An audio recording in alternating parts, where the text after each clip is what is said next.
In today's program, we'll be looking at the issue of Sharia law or Islamic law, following the comments by Archbishop of Canterbury, Dr. Williams, and the subsequent discussion and uproar in British society.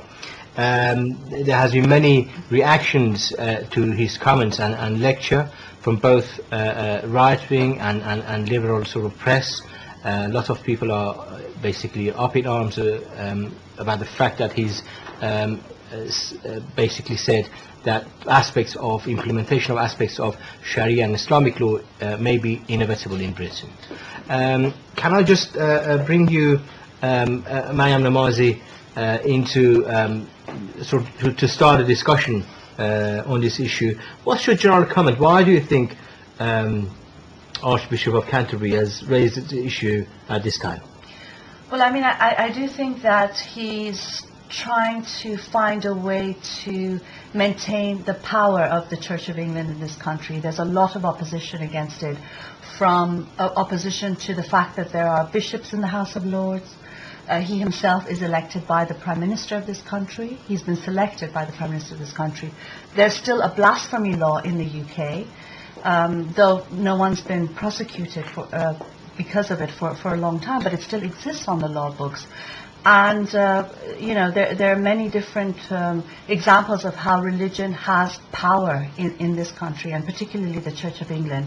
And because of the opposition that they're facing right now, I think he's trying to find his friends, and the best friends he can find right now are actually the Islamists and the political Islamic movement, as a way of increasing the ranks of reaction and backwardness to challenge the opposition and the defense of secularism that's gaining great strength in this country. And it's interesting, because if you actually read his statement, it is exactly what the Islamists say in Europe to justify Islamic law, to justify the political Islamic movement, and to gain access and power in Europe. So it's really interesting how actually, and something we've said very often, is actually how close these various groups are, how much they have in common, and how religion, and religion in power in particular, how detrimental it is for society. Following the sort of a lot of reaction, negative reaction to Archbishop of Canterbury's comment, suddenly the Church of England had come to his defence. Even Gordon Brown have said that this intelligent and learned Archbishop is misunderstood. Let's unpick some of these sort of misunderstandings. He's commented about apostasy, the fact that people who actually leave Islam, and how is he dealing with this issue? Well, I mean, as I said earlier, it's interesting how he actually uses the terminology of Islamists, and in a sense you see other religious groups that are vying for political power using that sort of rights language, anti-racist language, victim status. And it's interesting because the Church of England actually is, in a sense, a church in power in this country, but it's still using that status in many instances, because I think they've learned. And you see on the question of apostasy, for example, one of the main thrusts of his discussion is that he wants to dispel the myths about Sharia, and the fact that, you know, and then he goes on to justify and apologize for it, and says, for example, with regards apostasy, there was a reason why apostates were killed. It was because it was a time when people who left the religion threatened Islam and that community, and so it had to be dealt with in that way.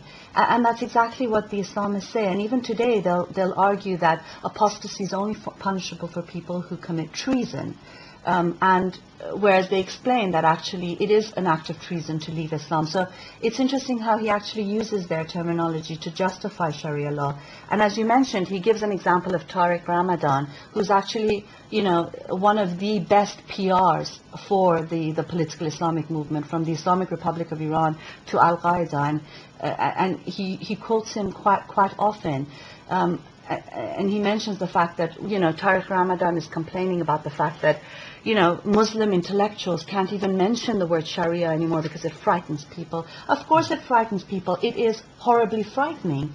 And, you know, he's making this comment today when you have in the media, news reports about Parvez Kambakhsh in Afghanistan, who's been given the death sentence for downloading something from the internet that criticizes the status of women under Islam. You have 2 sisters in Iran who have been sentenced to death by stoning because of so-called allegedly having sex outside of marriage, to a 20-something-year-old who's actually was sentenced to death for drinking alcohol. And he's been pardoned now because it's too embarrassing for the Islamic regime of Iran, particularly given all the protests that it's faced. So, obviously it's frightening, and the fact that he tries to say, well, nobody wants beheadings and stonings to take place in Britain, and he says that's not what he's saying. And it's interesting because the Islamists are using the same argument. They're saying, and it's interesting what they say, because if you look at what they say stoning and amputations, that's not our job to do in Britain. That's the job of Islamic states. So they're saying it's perfectly legitimate and fine, but they can't do it because this is not an Islamic state. But what they can do is, decide on divorce, on child custody, on marriage, areas that are actually some of the biggest pillars of gender persecution, apartheid in countries under Islamic rule, discrimination, and many of the reasons that people are resisting political Islam and fleeing from it as well. And to talk about the fact that people living in this country who are labeled and deemed Muslims, and we know by experience that all of us have in one way or another have been deemed Muslims and labeled Muslims, that so many of these masses of people who include, as Hamid said, atheists, socialists, secularists, humanists, rationalists, all of these people are Muslim and not deserving of anything better than a Sharia court. I mean, it's a scandal, it's an abomination that people in this country should be divided and fragmented in this way and denied the rights that progressive social movements in this country have fought for. What is the secularist movement or civil society effectively, as opposed to the religious movement, going to do? Well, I mean, again, the Archbishop says that it's unavoidable that we have Sharia law in Britain. And as we know, especially, our movement, the Work Commons movement, we know that nothing is unavoidable or inevitable. It has to do with human will and and the intervention of people in their lives and in the society at large, in the world around us. And so he's gravenly mistaken if he thinks that it's unavoidable and that we're going to be sitting, quietly and idly while Sharia law and religion and power sweeps across this country and the world without any sort of resistance. There's huge amounts of resistance across the world. Hamid talked about Iran being one of the most secular societies in the world. The movement there is phenomenal in defense of secularism and against Islam in power, religion in power. Look at the protest in Kabul. Kabul. But just look at the protest for Parvez Kambakhsh. I mean, it's amazing. Under the swamp that that's been created in Afghanistan and Iraq, you have people coming out in their hundreds saying no to blasphemy laws and defending Parvez Kambakhsh. And these are we only get to see very small images of this vast reality that exists. People despise religion in power, particularly with Islam in power, having state rule in many places, and Sharia law being the law of the land for many people. People despise it and resist it day in and day out, and they resist it in so many different ways, from the way they dress to the type of music they listen to the fact that they continue living and enjoying life even though it's actually illegal to do so under Sharia. So in that sense, I think that resistance is there and it exists everywhere, and it's a question of organizing it and making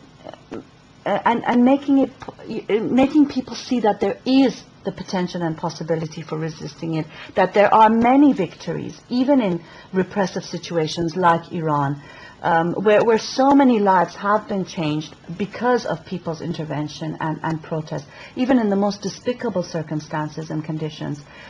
It is possible to save Parvez Kambakhsh. It is possible to save the 2 sisters who faced death by stoning, and it was possible to stop all forms of reactionary religious arbitration in Canada, even with government support, even with the backing of, strong religious political movements, because actually we are much stronger and much larger than any of them. We do represent a vast majority across the world that do want to live in the 21st century, do want to live without labels other than human. And I think that it's important to organize and mobilize that and show the fact that it is possible, that it isn't unavoidable.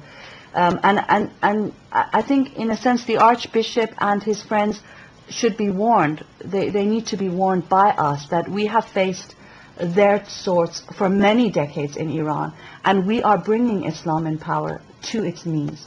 And we will do the same here with not only Islam in power, but reactionary allies like the Archbishop and the Church of England.